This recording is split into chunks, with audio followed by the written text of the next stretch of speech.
Welcome to another episode of Real Voices. We appreciate you joining us. We have another great guest, Karen, here with us with Home Smart. Karen, why don't you go ahead and tell us a little bit about yourself and who you serve?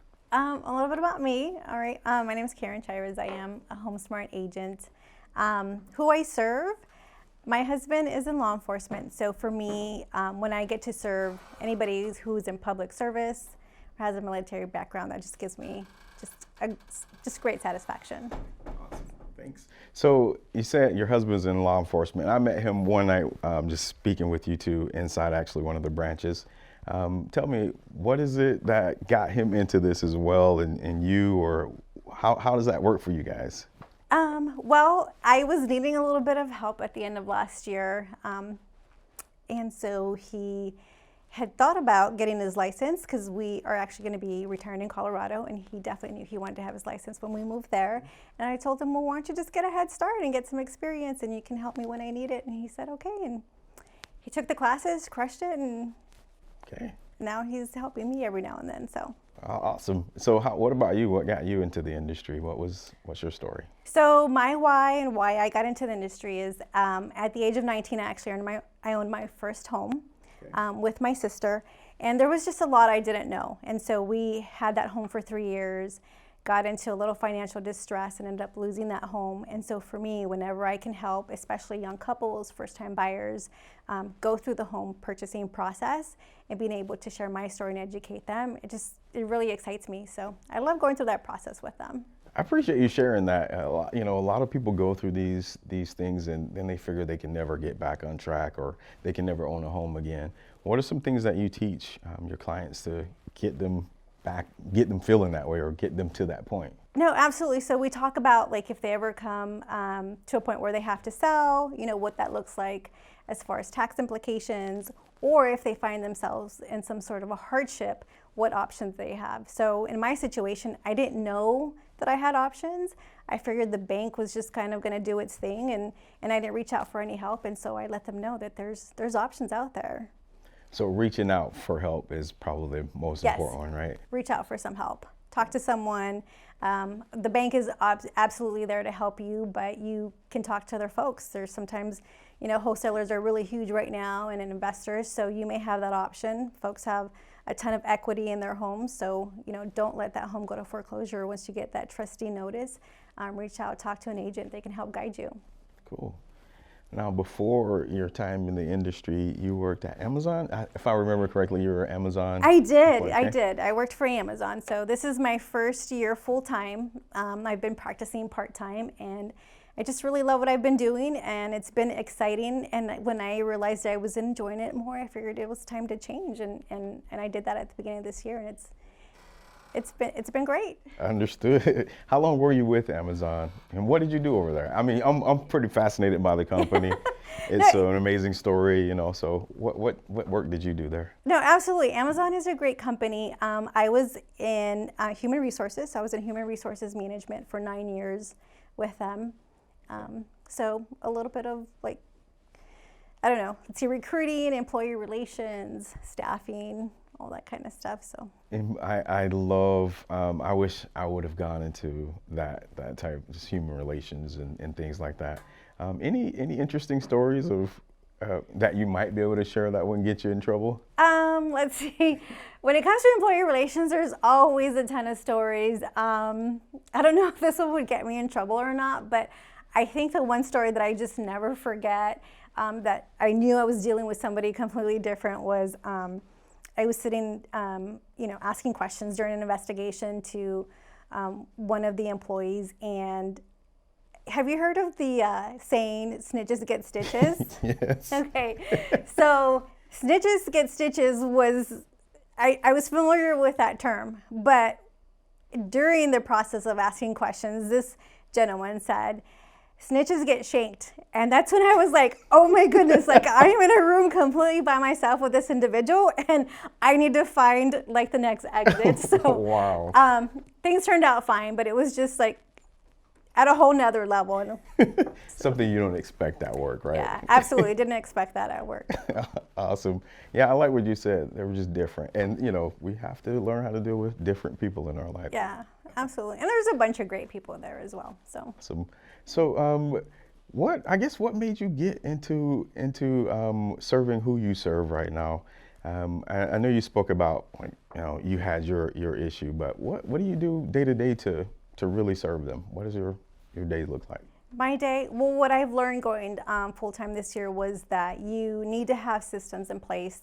You definitely need to time block because you are you're one of everything, right? So you wear multiple hats. Getting up super early has been very beneficial to me. I get my personal things out of the way, such as going to work out, grabbing my coffee, getting settled in, responding to emails, and then really starting my day. So that's been very helpful for me. And I think just making sure, I guess for me, what's made the most impact is that I've been able to build relationships with people. And that's been the really fun part about this business, is that you get to meet so many different people, you get to help so many different people, but you also get to build relationships with so many of them as well. I enjoy that as well about the industry. Thank you. You mentioned systems and getting up early to make all of this happen, because there's, like you said, you're wearing so many hats.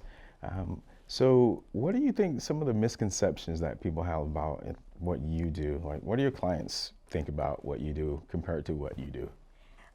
So I did a post. I was helping a client who purchased an acre home, and we had to do a septic inspection. So I said, you know what, I'm going to share this. Like, I'm going to post it so that my audience, my clients, my customers, my friends, and my family can see it's not all about glamour, right? So sometimes we do some of the dirty work and have to be there at those inspections. So it's not just all about, running around in heels and signing contracts. Like, it could be a hustle sometimes, and that was part of what I was doing at that time. And I thought, I've shared all the other great stuff. I want to show you guys like some of the other work that we do behind the scenes that you may not be aware of. Right. Takes a village, right, to make this happen. Right? Absolutely. Okay. So as you're growing up, little girl, did you dream about being a real estate agent? Was this the goal one day in life, or were you dreaming about being in human relations, employee relations? What were your dreams? My dreams were, as a little girl, were to own my own business one day, right? To be my own boss, and to be the one who was running my own show, doing my own thing. Everybody dreams of doing something spectacular, working for themselves. But for me, it was what got me into real estate was right out of high school. I thought about it, and as I mentioned, I purchased my first home at the age of 19. And so real estate had always been in the background for me. Like, I'd always thought about getting into it, but really wanted to go out and get that 4-year degree. And so that is what I was just set on pursuing. So I was able to accomplish that and get my bachelor degree. And again, real estate just always lurked in the back of my mind. And when I met my husband, we started following the Dave Ramsey plan. Mm-hmm. And Dave Ramsey, we were in a good place financially, but Dave Ramsey just took it to a whole nother level. And so we were thinking about putting kids through college at that time. And we were like, you know what, I think we really need to start, working on a budget, putting things on paper, see what those things look like, because we want to be able to retire early. Him being in law enforcement, he gets to retire early. And I wanted to be able to retire with him as well. And so one of the greatest sayings from Dave is, if you want to live like no one else, then you have to live like no one else. And what that means is that you have to live that way now to be able to live like no one else later. And so I've actually started rereading his book because now I've applied that to my personal life. I want to make sure I apply it to my business and real estate as well. And so making a budget, getting all of that in order. So I'm back to reading his book because, there's some concepts in there that I've forgotten about, and some concepts, like I said, that I want to incorporate into my business. Awesome. Appreciate you sharing that, especially the book. I think it's a great topic, great book. Just thinking about the budget with the business. I sit and chat with sometimes really newer agents, sometimes seasoned, and when I ask them about that, they kind of get a little nervous or flustered, or the eyes gloss over. But let's talk a little bit about the budget. How's that affected you when you weren't doing it compared to now when you are? What's the difference there? Well, the difference for me is I used to have a previous income that could supplement anything that I wanted to do in real estate, right? So if I was doing like some sort of coaching program, because everything that comes your way, like people are always trying to sell you something, and there's so many things that come your way that you do need to purchase some things, right? So like you need to have a CRM, you do need to, some places, and some folks have, websites, or, you lead gen, or you farm certain areas. So you do have to have some sort of capital to be able to finance some of those things. And so the difference now is that I need a budget because I don't have that income to fall back on. I mean, obviously my husband still works, but, I just want to make sure, like I set that plan for myself, and there were a certain budget that I said, I'm not going to touch anything else, and this is my budget getting started full time, and that's what I'm going to stick to. And so it's important. Like you say, there's a lot of shiny things that come your way. Oh, Someone's absolutely. always trying to show you something. So if you have what what you could spend, it's just easier to make those decisions, right? Yes. Okay. So you said you always thought about owning your own business. Was there someone in your life at the time that inspired you that way, or who inspired you as a kid? What did that look like? It was not really anybody particular in business. Princess Diana, I don't know, for some reason, she just was someone that I looked up to. She, was a philanthropist, and she did a lot for folks, and she was very involved with causes, and helped a lot of folks, children and stuff. So I really admired her for doing that, and just being very human, being very genuine when she did those things. So that just really reflected with me. Like her compassion just stood out to me. And so I looked up to her for that reason. Okay, thank you. Yeah, she's still is in many people's hearts. So cool. Absolutely. So just trying to think of what that looked like when you're a little girl, mm-hmm. and you're thinking about Princess Diana. What would have been, I guess, at that time, or when you were a kid, what would have been the craziest thing you did, or craziest way you made money, or most interesting way you made money? Most interesting way I made money? I don't think I really have like one of those unique stories. I think just kind of what comes to mind when I think about my first job was my mom was very involved in our school, in high school, and she was part of the Wolverine Foundation. And so she, her and my dad always encouraged us to, to fend for ourselves, and to, make sure we got educated, that we could take care of ourselves. And, 16's coming around, and she was like, "You gonna do anything this summer?" And so I thought, well, I don't have any plans. And so she mentioned that the school snack bar was hiring, right? They were looking for someone to work during the basketball games. And I wasn't doing anything, so I thought, well, why not? She goes to her meeting, I'll tag along, I'll work, get to hang out a little bit. So that was my first, I guess you could call, like, job. Real job. That I did. Yeah, little job, did it a couple of times. It was a way to learn a little bit of responsibility and manage some money, and have fun at the same time while doing it, getting to watch the basketball games and hang out with my friends too. So cool. Yeah. Do you have anything you regret? Anything that I regret?